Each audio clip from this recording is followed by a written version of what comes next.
ሰላም ጤና ይስጥልን ውድ አድማጭ ተመልካቾቻችን እንዴት ናችሁ? ዛሬም እንግዲህ ባለፈው ሳምንት አንድ ፊልም ጀምሬላችሁ ነበር። ሰባራ ሚዛን የሚል ያንን ሰባራ ሚዛን በዩቲዩብ ተለቆ በደንብ አልታየም። ምክንያቱም ዩቲዩብ ኮፒራይት ይዞት በደንብ እንዳይታይ አድርጎታል ብዬ ነግሬያችሁ ነበር። አሁን ክፍል 1 ባለፈው ለቀኩላችሁ። አሁን ክፍል 2 ታሪኩንም ስንነግራችሁ ደስ ያላችሁ የጻፋችሁልኝም አድማጭ ተመልካቾቼ አላችሁ። በጣም ነው የማመሰግነው። እንዲህ ስታበረታቱን እንቀጥላለን። ባለፈው ሳምንት ምንድነው የሆነው? አንድ ወጣት ሚስትየው በሕክምና ስህተት ስላረፈችበት ለዛ ደግሞ ፍትህ ማግኘት አለበት ብሎ አንድ ጠበቃ ጋር ሄዶ ነበረ። ጠበቃው ደግሞ በሱ አይነት ኬዝ ባለቤቱ አርፋ ነበረ። ስለዚህ እንዲነሳበትም አልፈለገም። እንደውም ከዛ ጊዜ ጀምሮ ምንድነው ማድረግ የጀመረው? ጥብቅና አለመቆም። በቃ ጥብቅና አልቆምም ብሎ የዚህ አይነት ሀሳብ አንስቶ ነበረ። ግን የሰውየው የወጣቱ ልጅ ፍትህን ፍለጋ መምጣቱ ትንሽ አይምሮን ተቻርጎት ነበረ። ስለዚህ ላግዘው ወይስ አላግዘው እያለ ከራሱ ጋር እየተመካከረ እየተጨቃጨቀ ወደ ቤት ሲገባ አይተናል። ቤት ሲገባም ደግሞ እንደነገርኳችሁ ህጻናት ልጆች አሉት። ሁለቱም ህጻናቶች ያለ እናት ነው ያሳደጋቸው። ከጎረቤት ጋር ስለሚኖሩ ብዙ ጊዜ አንደኛው በተለይ ትልቁ በመረበሽ በመጣላት ነው ሰፈር ውስጥ ስሞታ በማምጣት የሚታወቅ ነው። አባቱም ሲመክረው አይተናል። እባካችሁ ልጆቼ ስትታዘዙ ወዴት በሉ፣ ስትጠሩ አቤት በሉ ብሎ መክሯቸው ያንን ምክር ይተገብሩታል ወይስ አይተገብሩትም? እንደገና ጠበቃ ውስጥ ቀጥታ ያስጨነቀውን ነገር በሽታ ይቀበሏል ወይ? እሱ ላይ ነው ያቆምነው። እስኪ እንቀጥላለን። ማታ ላይ አብረው ልጆቹና አባት አብረው ተኝተው የሚያስቡት ነገ ጠዋት ጫካ ሄደው ትሬኒንግ መስራት፣ ኳስ መጫወት ነው የፈለጉት። ስለዚህ ወደዛ እንሄዳለን ብለው ተመካከሩ። ከዛ ፊልሙ ሲቀጥል ቀጥታ ወዴት ሲሄዱ ነው? ወደ ጫካ ሲገቡ ይታያል ማለት ነው። እስኪ እንከታተለው። ተኙ አርፋችሁ።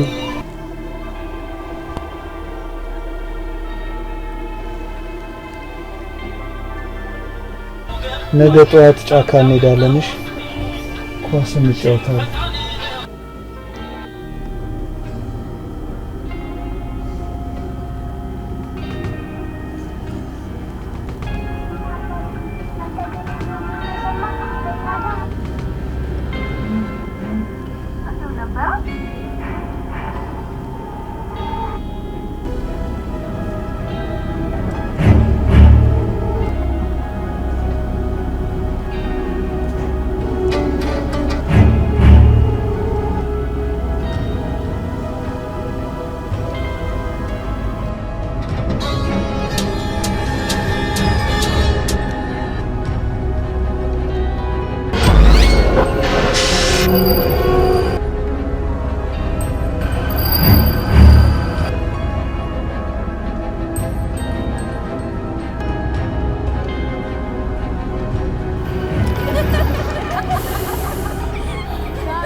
እዚህም የምታያቸው ደግሞ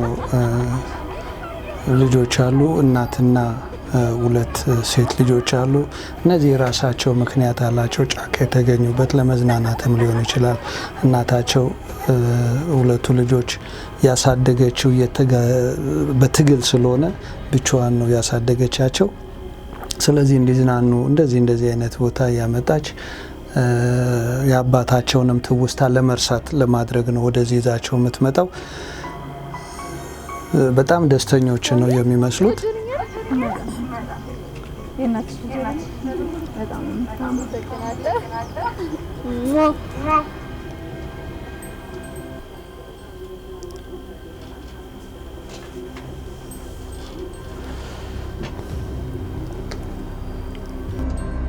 ማዬ አባቴ ቢኖር ኖሮ የደስታችን እጥፍ ይሆን ነበር።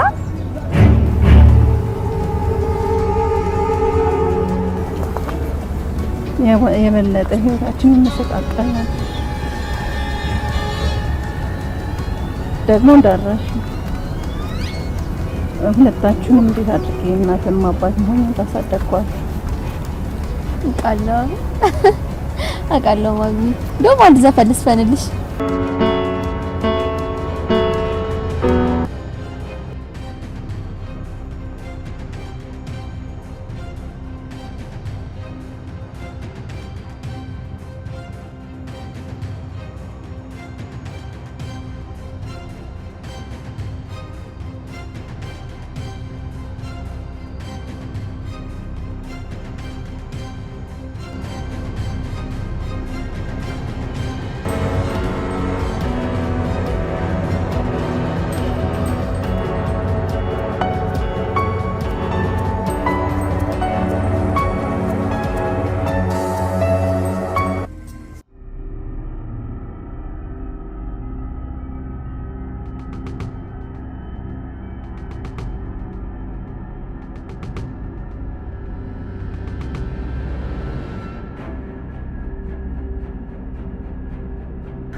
ማሚ ምን ነው እዛ ጋር የሆነ የሚያስፈራ ነገር ነው ያየሁት።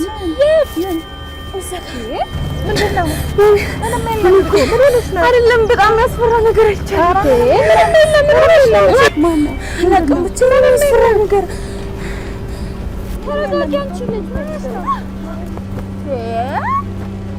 በቃ አንቺ ሰው በረቀቀትነት ምሮጁ እንትን በይ የሰው ጥላ ባየሽ ቁጥር ትሮጫለሽ እንዴ? አይደለም አንቺ ስላላየሽ ነው እንዴ? ምንም የለም ማሚ ምን ሆነ ነው እስቲ እንዴ? ተረጋጊ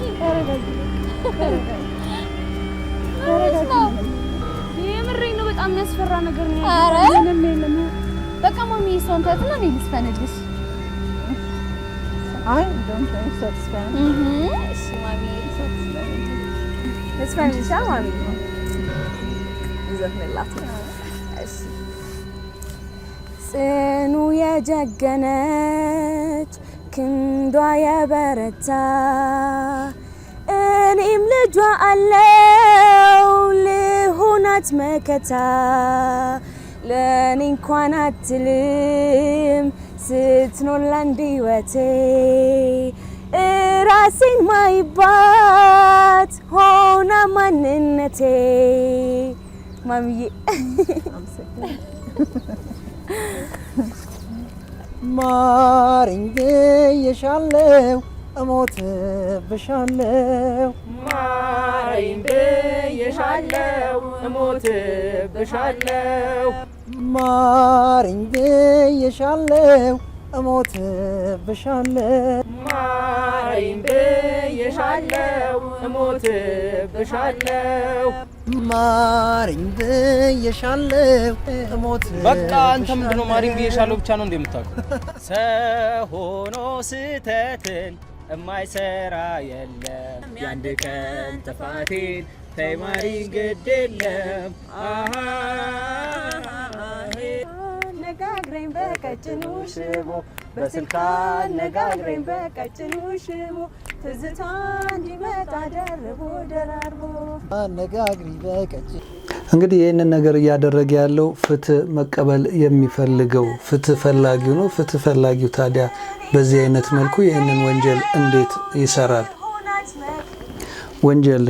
ወንጀል እየሰራ ነው ፍትህ ፈላጊው እና ፍትህ ፈላጊው ወንጀል ለምን ሰራ? እንዴት ለምንድን ነው የሚሰራው? እኔም በጣም ነው ያስደነገጠኝ።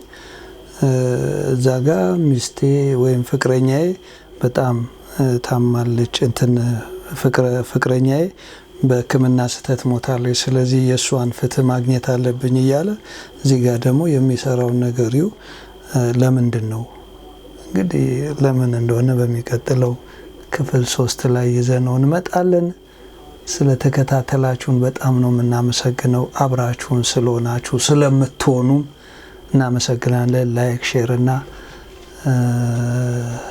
ሰብስክራይብ ማድረጉን አትርሱ።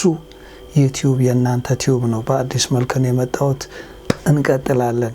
ማል ላይ ደግሞ ሜኪንጎች ይኖራሉ። አንዳንድ እንዴት ቤቱ ውስጥ ሆነን እንዴት ፊልም መስራት እንችላለን፣ ፊልም ድራማ እንዴት መስራት እንችላለን፣ በትንሽ ጠባብ ቤት ውስጥ የሆነች ነገር እንዴት መስራት እንችላለን፣ እሱንም እናያለን ማለት ነው።